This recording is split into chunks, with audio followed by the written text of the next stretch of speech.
Hello friends, welcome back once again. Friends, आज की class में एक नया चैप्टर की आगाज करेंगे हम लोग, और वो चैप्टर काफ़ी ज़्यादा इंपॉर्टेंट हो जाता है। और वो चैप्टर इंपॉर्टेंट इसलिए हो जाता है क्योंकि आपके शरीर का सबसे इंपॉर्टेंट पार्ट हम लोग चर्चा करने वाले हैं। पाचन एवं अवशोषण की बात करने वाले हैं। पाचन एवं अवशोषण की बात करने वाले हैं। क्लियर?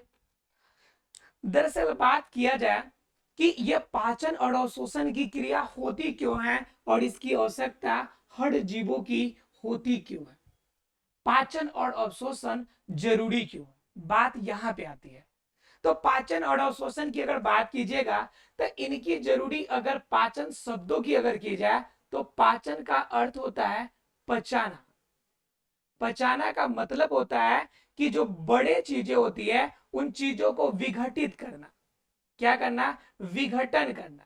विघटन करने का मतलब होता है किसी चीज को तोड़ना। ठीक है। अब क्या हो गया? तोड़ने का मतलब क्या होता है कि छोटे छोटे हिस्सों में बांटना, छोटा छोटा करना, छोटा छोटा करना। ठीक है। और छोटे छोटे करने का मतलब, अगर ज्यादा छोटे की बात कीजिएगा तो सीधे शब्दों में क्या है, तो पीस के रूप में टुकड़ा करना। ठीक है। अब पीस के रूप में टुकड़ा करने का मतलब है कि अगर ज्यादा कीजिएगा छोटा, तो इनमें अलग अलग प्रकार के जो तत्व होंगे उसे हम चाहे तो अलग कर सकते हैं। अलग अलग पदार्थ इनमें जो शामिल है सबको चाहे तो हम अलग कर सकते हैं। तो पाचन के शाब्दिक अर्थ में जाइएगा तो पचाने की बात होगी। और पचाने का मतलब क्या है? विघटन होना। और विघटन होने का मतलब क्या है? तोड़ना। और तोड़ने का मतलब कि छोटा छोटा कर देना, पीस के रूप में आपका ला देना। और जब पीसेंगे तो इनके तत्व, प्रत्येक प्रकार के पदार्थ जो इसमें शामिल है वह सभी सभी अलग हो जाएंगे, पदार्थ अलग होंगे। जब ये सभी पदार्थ अलग होंगे तो जरा आप मुझे बताइए कि यह अलग अलग रूप में चला जाएगा कि नहीं। हमारे शरीर के अंदर अगर कुछ गया और वह विघटित हो गया, पचना शुरू हो गया, पचना का मतलब वो टूट गया, और टूट के सारे पदार्थ उसके जो होंगे अलग अलग हो जाएंगे। तो अलग अलग हो जाएंगे तो चारों तरफ बॉडी में बिखरना शुरू हो जाएगा। तो बिखरेगा तो उनमें से ये भी तो फिक्स है कि हमारे शरीर के अंदर कहां पर ये टूटेगा, पहला नंबर बात। और टूटने के बाद कौन सा भाग हमारे किस भाग के लिए उपयोगी है। जैसे मान लीजिए, हम जरा से एग्जांपल में बात कर लेते हैं कि मान लीजिए कि दाल, चावल और आपने खाया रजमा की सब्जी। ठीक है। दाल, चावल और रजमा की सब्जी आपने खाना खाया। ध्यान से जरा समझिएगा। ये आपके बॉडी में जाने के बाद इनका पाचन हुआ, ये तीनों मिलकर आपके पास, ये तीनों मिलकर आपका क्या बना लिए? तीनों मिलकर आपके लिए बना लिए भोजन। दिख रहा है आप लोग को? तीनों मिलाकर क्या बन गया आपके लिए? भोजन बन गया। क्लियर? अब ये जो भोजन बन के तैयार हुआ, राजमा, दाल और चावल का, तो यह भोजन तैयार हुआ और आपने इस भोजन को अपने मुख के माध्यम से अंदर प्रवेश किया। मुख से क्या कर लिया आपने? प्रवेश करा लिया। अब मुख से प्रवेश हो गया। अब प्रवेश होने के बाद पाचन की क्रिया तो शुरू हो जाएगी। तो भोजन जब अंदर गया तो इसका विघटन हुआ। क्या हो गया? विघटन हुआ। अलग अलग स्टेजेस में हुआ। जैसे मुख में गया होगा, मुख के बाद आपका कहां चला गया होगा? ग्रसनी में गया होगा। ग्रसनी के बाद आगे बढ़ा होगा तो यह ग्रास नली में गया होगा। ग्रास नली में गया होगा। और ग्रास नली में से निकला होगा तो यह फिर अमाशय की तरफ बढ़ा होगा। अमाशय की तरफ बढ़ा होगा। अमाशय से आगे बढ़ा होगा तो छोटी आंत में गया होगा। छोटी आंत में गया होगा। बात समझ में आ रही है? छोटी आंत से आगे बढ़ेगा तो बड़ी आंत में। बड़ी आंत के बाद वो धीरे धीरे कोलन से होकर बाहर चला जाएगा, मलाशय में अपशिष्ट चला जाएगा। तो यह क्रिया इस रूप में जा रही है। तो सभी का मेन मकसद क्या है? इस भोजन का विघटन होना। इन भोजन का क्या होना? विघटन होना। तो बात आती है कि आपके शरीर के अंदर राजमा गया है, दाल गया है और चावल गया हुआ है। तो पहले हम बात कर लेते हैं कि चावल विघटित होगी तो क्या बनाएगा। चावल विघटित होगी तो जल के अवशेष मिलेंगे हमें। चावल विघटित होगी तो कार्बोहाइड्रेट मिलेगा हमें, कार्ब्स मिलेंगे। ये कार्ब्स हमें प्राप्त होगा। ये कार्ब्स प्राप्त होंगे। कार्ब्स का मतलब कार्बोहाइड्रेट, कार्ब्स का मतलब कार्बोहाइड्रेट की बात कर रहे हैं, कार्ब्स मिलेगा आपको। उसके बाद हम बात करते हैं दाल की, तो दाल यह टूटेगा तो इसमें जल की मात्रा है, जल के साथ साथ इसमें प्रोटीन की मात्रा है, कुछ इसमें वसा की मात्रा भी मिलेगी हमें। तो ये सारी चीजें यहाँ पे टूटकर अलग होने वाली है। फिर क्या होगा कि राजमा टूटेगा, तो राजमा में भी सेम चीज है, जल बनेगी, इसके अंदर प्रोटीन बनेगा, इसके अंदर वसा मिलेगी, इसके अंदर थोड़ा सा कार्ब्स की मात्रा भी मिलेगी। देखिए, तो ये सारे चीजें टूटेंगी। यह जब विघटन होगा आपके शरीर में, पाचन की क्रिया होगी, तो ये सभी अलग अलग रूप में टूटेंगे। अब अलग अलग रूप में टूटने का तो टूट गया, लेकिन यूज कहां पे होगा, कौन भाग इसको लेके जाएगा अपने शरीर में, अपने हिस्से में। जैसे मान लीजिए कि आपके पास अगर 25 तरह की किताबें हैं, तो आपको पता है ना कि किस एग्जाम के लिए कौन सा बुक आपको पढ़ना है, एक स्पेसिफिक बुक ही पढ़िएगा। तो उसी तरह से इसमें भी है कि आपके शरीर का हिस्सा एक बांट दिया गया। अब जैसे मान लीजिए कि कोई बायोलॉजी का टीचर हो या कोई मैथ्स का टीचर हो, अब मैथ्स के टीचर को आप कह दीजिएगा कि आप क्या कीजिए कि इंग्लिश पढ़ाइए, तो कोई जरूरी नहीं कि जितना बढ़िया वो मैथ्स पढ़ा रहे हैं उतना ज्यादा इंग्लिश पढ़ाएंगे। कोई इंग्लिश के टीचर हो, उनको कह दीजिए मैथ पढ़ाइए, तो जरूरी नहीं कि जितना अच्छा इंग्लिश वो पढ़ा पाते हैं मैथ्स का कॉन्सेप्ट उतना क्लियर होगा, साइंस का कॉन्सेप्ट उतना क्लियर होगा। तो बातें वही आती है कि शरीर के अंदर या शरीर के बाहर सभी कार्यों के लिए स्पेसिफिक खास विशेष हिस्से और विशेष भाग शरीर में बनाए गए हैं, ठीक है। और हर भाग का अपना अपना कार्य, शरीर के हर हिस्से का, हर भाग का क्या है, अपना अपना कार्य है। तो बात आती है कि ये राजमा दाल चावल जो पूरी भोजन है, ये मुख गुहा से ग्रसनी ग्रास नली अमास है, छोटी आंत से होते हुए यह बड़ी आंत के माध्यम से शरीर के बाहर मलाशय में, यानी शरीर के बाहर निकलने के लिए यह मलाशय में जाकर अपशिष्ट को इकट्ठा करता है। तो यह संपूर्ण जो क्रिया है, यह संपूर्ण क्रिया पाचन के कैटेगरी में ही तो आएगी। अब पाचन की कैटेगरी के साथ साथ अवशोषण का काम भी होगा। तो यही बात मैं बताना चाहता था कि विघटन करना है तो पाचन का काम हो गया, लेकिन वह जो बच गया, जो टूट गया, उसका अब क्या होगा। तो उस टूटे हुए भाग का शरीर के विभिन्न भागों में अवशोषण होगा, शरीर के विभिन्न भागों में अवशोषण होगा, विभिन्न भागों में अवशोषण होगा। तो विभिन्न भागों में अवशोषण का मतलब क्या, यह अवशोषित होगा, यह इकट्ठा करके अन्य भागों में शरीर में जाएगा, शरीर में यूज होगा, शरीर में यूज होगा, राइट, शरीर में यूज होगा। तो शरीर में यूज होने का मतलब क्या, शरीर के अंदर अगर इसे यूज करना है तो विभिन्न भागों के अवशोषण करने के बाद यह अलग अलग रूप में शरीर में यह यूज होगा। तो शरीर में जब यूज होने की बात कीजिएगा तो छोटी आंत के बाद, छोटी आंत के बाद यह सभी क्रियाएं जो होंगी यह अवशोषण का भाग होगा, क्योंकि छोटी आंत जो होती है वह पाचन का सबसे मुख्य केंद्र है, पाचन का केंद्र है। अमाशय और छोटी आंत ये पाचन का क्या है, केंद्र है, हेड क्वार्टर है। तो मान लीजिए जहां पे हेड क्वार्टर है तो मेन रोल, मेन काम इसी का होगा, मेन काम तो इसी का होगा। अब मेन काम मतलब विघटन हो गया पूरी तरह से। जब पूरी तरह से विघटन हो गया तो विघटित होने वाले जो पदार्थ है, जो नए पदार्थ बनकर तैयार हुआ है, उनका शरीर के अंदर सभी भागों में उपयोग भी तो होना चाहिए। तो इसका उपयोग कौन करेगा, तो यह करेगा अवशोषण की क्रिया। बड़ी आंत क्या करेगा, जो भोजन पचा हुआ होगा उनमें के उपयोगी पदार्थों को अवशोषित कर लेगा और जो बेकार पदार्थ उसको आगे भेज देगा। अब बताइए, अगर इनके अंदर मैंने बताया ये सभी फायदेमंद चीजें कि जो ये टूटेगा तो फायदेमंद है, इनके अलावा इनमें बहुत सारे बेकार पदार्थ भी निकलेंगे। चावल आप खाते हैं, मतलब पूरी एक प्लेट, एक प्लेट चावल के अंदर आपको पता है कि कितना ग्राम या कितना मिलीग्राम आपको इसमें कार्ब्स मिलेंगे। तो जब मिलीग्राम या ग्राम में आपको 1 ग्राम ही मान लीजिए कि मिला, चाहे 5 ग्राम ही मिला, चाहे 10 ग्राम ही आपको मिला, तो 10 ग्राम मिलने के अलावा जितना भी पार्ट बचा तो वो तो बेकार पदार्थ हो गया, अपशिष्ट पदार्थ हो गया। तो उन चीजों का शरीर के बाहर निष्कासन भी तो जरूरी है, उन सारे चीजों का शरीर से बाहर निष्कासन भी जरूरी है। तो क्रिया यहीं पे होती है कि जितना उपयोगी पदार्थ है उनका अवशोषण हो जाएगा शरीर के अंदर, और जो बेकार पदार्थ है उनका बॉडी के बाहर ट्रांसफर हो जाएगा, और जो बॉडी के बाहर जो ट्रांसफर होगा उसे हम कहते हैं उत्सर्जन। क्या कहते हैं उसे? उत्सर्जन। उत्सर्जन का मतलब उत्सर्जित कर देना, मतलब निकाल देना, मतलब जो बेकार पदार्थ शरीर के अंदर जो क्रिएट हुआ है उन बेकार पदार्थों को शरीर से बाहर निकाल देना, ये निकालने की बात हो गई।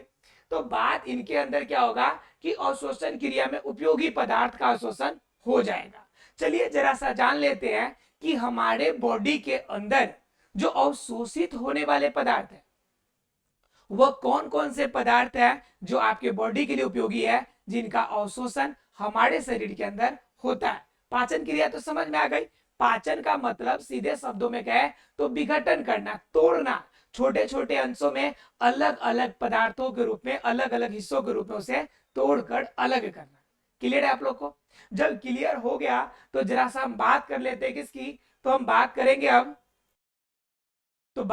अब जरा सा पाचन तो समझ में आ गया, अवशोषण भी समझ में आ गया कि अवशोषित करना है, मतलब कि बात तो अंदर जो उपयोगी पदार्थ है अलग अलग क्षेत्रों में उसे फैलाना है, खींच लेना है, अंदर ही रहने देना है। तो अब जरा जानते हैं कि कौन कौन सा उपयोगी पदार्थ है जिनका अवशोषण हमारे शरीर के अंदर होने वाला है। तो ये तो पता है आपको कि जितना उपयोगी पदार्थ है, जितना आपके शरीर में उपयोग होता है, उन हर पदार्थों का अवशोषण होगा। और सबसे ज्यादा जो अवशोषण होने वाले पदार्थ हैं उनको क्रमवार तरीके से जरा हम लोग देख लेते हैं कि कौन कौन से पोषक तत्व हमारे शरीर के अंदर अवशोषित होते हैं। मतलब पोषक तत्व, ठीक है, उन पोषक तत्वों की बात कर रहे हैं जिनका अवशोषण होता है, जिनका क्या होता है? अवशोषण होता है। तो एक नंबर पे बात करेंगे जो सबसे ज्यादा उपयोगी, सबसे ज्यादा अवशोषण में मेन रोल करता है, जिनमें सबसे ज्यादा अवशोषण की आवश्यकता हमारे शरीर को सबसे ज्यादा होती है, तो वो कौन सा है? तो पहला नंबर सबसे ज्यादा जरूरी है कार्बोहाइड्रेट्स की। किसकी जरूरत है? कार्बोहाइड्रेट्स की। क्योंकि ये कार्बोहाइड्रेट्स हमारे बॉडी के अंदर क्या प्रदान करती है? तो ऊर्जा प्रदान करती है। क्या प्रदान करती है? तो ऊर्जा देती है। तो बात आती है कि यह ऊर्जा देने वाली कार्बोहाइड्रेट्स हमारे बॉडी के अंदर कैसे मालूम चलेगा? क्या खाएंगे कि हमारे बॉडी के अंदर कार्बोहाइड्रेट टूट के बनेगा और उसका अवशोषण कर लेना है? तो ये बता देता है हमारे बॉडी को कि हमारे बॉडी में जब चावल आ जाए, क्या आ जाए? चावल आ जाए। जब हमारे बॉडी के अंदर मक्का आ जाए, जब रोटी आ जाए, ठीक है, तो हमारे बॉडी के अंदर ये समझना चाहिए कि कार्बोहाइड्रेट वाला टैंकर हमारे बॉडी के अंदर इन कर गया है। अब कार्बोहाइड्रेट के अवशोषण वाले क्षेत्र को सक्रिय हो जाना चाहिए कि भाई अब तो कार्बोहाइड्रेट हमें मिलने वाला है। क्लियर है आप लोग को? तो सबसे ज्यादा उपयोगी क्या होता है? कार्बोहाइड्रेट। ठीक है, उसके बाद इसी का एक फॉर्म होता है जो होता है आपका वसा। ठीक है, यह वसा क्या करता है? इनका भी बॉडी के अंदर अवशोषण होता है। लेकिन क्या होता है कि जब कार्बोहाइड्रेट बॉडी के अंदर आपके पास नहीं है, जैसे मान लीजिए कुछ लोग होते हैं, घर की जो मम्मियां होती हैं वह ज्यादातर फास्टिंग करती है, ठीक है, कि भाई मेरे बेटे की नौकरी हो जाए, मेरी बेटी की शादी सही तरीके से हो जाए, मेरे पति को मतलब अच्छे तरह से काम धाम चलती रहे, उनके धंधे पानी में अच्छा ज्यादा विकास हो, घर का भला हो, घर में सभी लोग स्वस्थ रहे। इन सभी कारणों से वो बिचारी क्या करती है माएँ कि जनरली 2-2 दिन तक, 3-3 दिन तक भूखे रहती हैं, अलग अलग प्रकार की व्रत करती हैं, अलग अलग पूजाएं करती है। तो उस कंडीशन में तो भोजन नहीं करती है। जैसे अभी तुरंत आपका जिउतिया का व्रत आने वाला, तो उस कंडीशन में क्या करेंगी? वो भोजन नहीं करेंगी। तो भाई भोजन अगर नहीं करते हैं तो कंफर्म हो गया कि कार्बोहाइड्रेट्स आपको तो मिलेगा नहीं। अब जब कार्बोहाइड्रेट्स आपको नहीं मिलेगा तो बताइए कि 1 मिनट भी शरीर के अंदर अगर ऊर्जा प्राप्त नहीं हो तो हमारा शरीर चलेगा जी? बिल्कुल नहीं चलेगा। ऊर्जा तो हमेशा चाहिए। बैठे हैं, सोए हैं, बात कर रहे हैं, रो रहे हैं, हंस रहे हैं, हर केस में चाहिए। तो उस समय के लिए जब ऊर्जा का कोई स्रोत आपके शरीर के अंदर प्रवेश नहीं करता है, तो उस कंडीशन में ये जो वसाएं होती हैं, ये जो वसा होती है जिसे हम लोग कहते हैं लिपिड्स, क्या कहते हैं, लिपिड्स या फैट कहते हैं, ये फैट क्या करती है उस कंडीशन में, आपको ऊर्जा देती है। मतलब समझिए कि यह आपके बॉडी के अंदर ऊर्जा का रिजर्व कोटा होता है। क्या होता है, आपके बॉडी के अंदर रिजर्व कोटा होता है। कौन सा, तो यह वसा। अब रिजर्व कोटा का मतलब क्या, रिजर्व कोटा का मतलब क्या, तो रिजर्व कोटा के अंदर यह जो वसा है यह मिलेगा कहां से, तो ये जब बात आएगी तो इसका यूज करने के लिए जब आप तेल का यूज करते हैं, किसका यूज करते हैं, तेल का, जब आप यूज करते हैं घी का, ठीक है, या कोई भी आप अगर तैलीय पदार्थ का इस्तेमाल करते हैं, तो इन सभी चीजों में आपको क्या प्राप्त होती है, ये वसा प्राप्त होती है। और ये जो वसा होती है यह रिजर्व कोटा की एनर्जी ड्रिंक आपके बॉडी के अंदर होती है। क्लियर है आप लोगों को। अब अगर बात करें इसके बाद और कौन सा उपयोगी पदार्थ है जिनका अवशोषण हमारे बॉडी में जरूरी है, तो दूसरे के बाद हम तीसरे की बात करेंगे। तो तीसरे इतना ज्यादा इंपॉर्टेंट है कि उनके बिना हमारे शरीर का विकास ही संभव नहीं है। तो तीसरा पार्ट की अगर बात करें तो तीसरा हमारा पार्ट है प्रोटीन। और प्रोटीन हमारे शरीर में क्या करता है कि शरीर के अंदर नई कोशिका बनाना हो, शरीर में नया कोशिका बनाना हो, नया कोशिका बनाना हो, शरीर का स्ट्रक्चर विकसित करना हो, शरीर का क्या करना हो, स्ट्रक्चर विकसित करना हो, स्ट्रक्चर बनाना हो, शरीर को मजबूत बनाना हो, तो इन सभी केस में क्या चाहिए, हमें ज्यादा से ज्यादा प्रोटीन का सेवन करना चाहिए।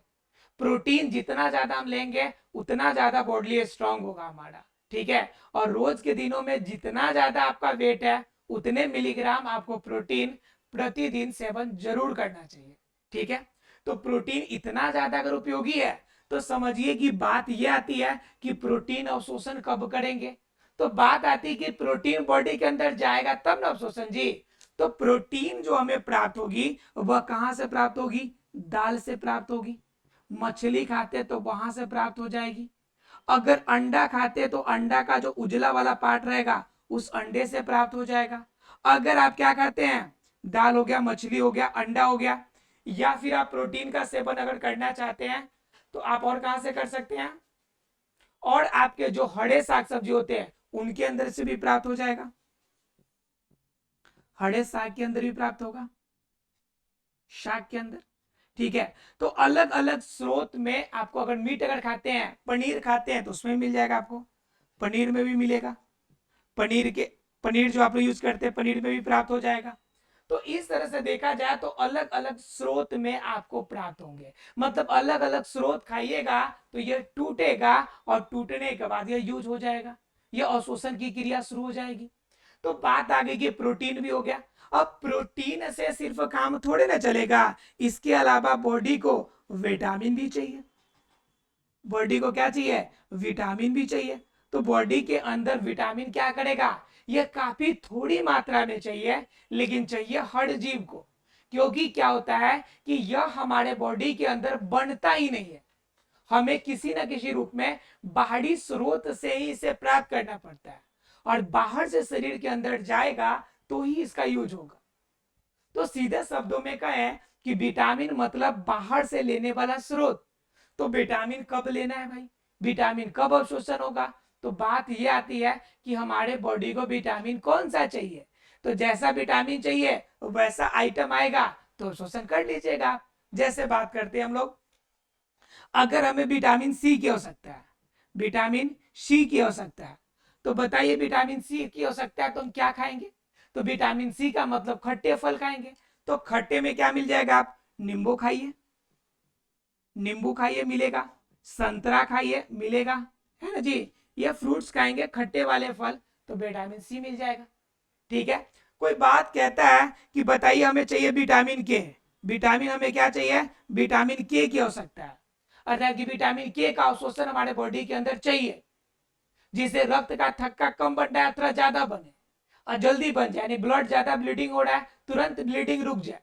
तो उस कंडीशन में विटामिन के ज्यादा चाहिए, तो विटामिन के ज्यादा कहां से मिलेगा, तो हमें फूल गोभी खाना पड़ेगा। हमें क्या करना पड़ेगा, फूल गोभी खाना पड़ेगा। बात समझ में आ रही है। तो अलग अलग पोषक तत्व लेंगे तो अलग अलग केस में आपका टूटेगा, और टूटने के बाद यह यूज हो जाएगा, राइट फ्रेंड्स। और अलग रूप में यूज होगा तो इसी का उपयोग हमारे बॉडी के अंदर होगा।